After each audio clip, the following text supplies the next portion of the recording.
ওরা ঘুমিয়ে আছে, ওদের ঘুমোতে দাও। ওদের কবরে এখন গজিয়ে উঠেছে ঘাস, যেমন যুবকের বুকে ঘন রোমরাজি। ওরা ঘুমিয়ে আছে আমরা জেগে থাকব বলে। ওদের কোনো ঝুটঝামেলা নেই, নেই ঋণ কিংবা ব্যাংক অ্যাকাউন্টের ভাবনা। প্রতি মাসে বাড়ি ভাড়া মেটানোর দুশ্চিন্তা কুশ ওদের রাতের ঘুম চির ধরায় না আর। ওরা বড় শান্তিতে নিদ্রিত এখন, ওদের শান্তি ভঙ্গ করো না। ওরা ঘুমিয়ে আছে নিথর পাথর, সেই পবিত্র পাথরে আঁচড় কেটো না। ওরা রাইফেলের গর্জে ওঠা মুখে পেতে দিয়েছিল বুক, আজ যাতে আমাদের হৃৎপিণ্ড নির্বিঘ্ন স্পন্দিত হতে পারে। ওরা ঘুমিয়ে আছে, ওদের ঘুমোতে দাও। একদিন ওরা আমাদেরই মতো হেঁটে যেত দীর্ঘ পথ, আড্ডা দিত ক্যাফেটেরিয়ায়, চাখানায়, পেঙ্গুইন সিরিজের বই পড়ত, দেখত নাটক। নারী ও নিসর্গের প্রতি ভালোবাসা ছিল প্রবল, বলতো দেশের ললাট থেকে দুর্দশার মেঘ মুছে ফেলবার কথা।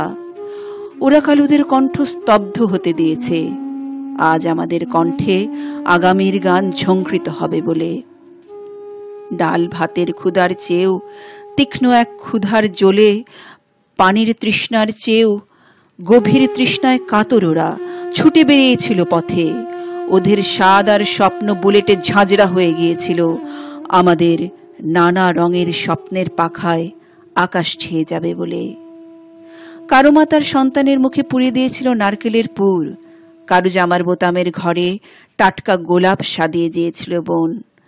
বিদায়ের কালে কাউকে চুম্বন উপহার দিয়েছিল প্রিয়তমা। প্রত্যাবর্তনের কথা বলে ওরা কেউ ফিরে আসেনি।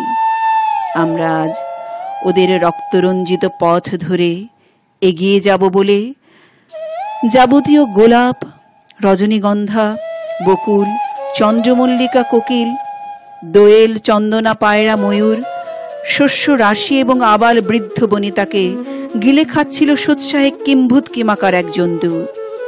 ওরা সেই জানোয়ারকে বাধা দিতে গিয়ে ঢলে পড়ল সূর্যাস্তের জাফরানি গালিচা বিছানো পথে।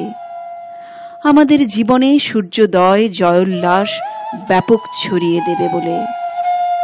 ওরা ঘুমিয়ে আছে, ওদের ঘুমোতে দাও। পথশ্রান্ত ওরা, নিদ্রার গহ্বরে ওদের বিশ্রামের দরকার।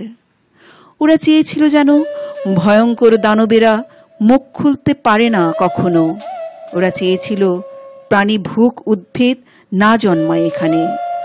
ওরা পুঁতেছিল এমন একটি গাছ যা কখনো বিকৃত হবে না রোমশ হাতের ছটকায়। আমাদের সুন্দর ভবিষ্যতের জন্য ওরা ওদের বর্তমানকে উৎসর্গ করেছিল অসীম সাহসিকতায়। ওরা ঘুমিয়ে আছে, ওদের ঘুমোতে দাও। আমাদের চোখের পাতা কোনো কুহকে বুঝে এলে চলবে না আজ।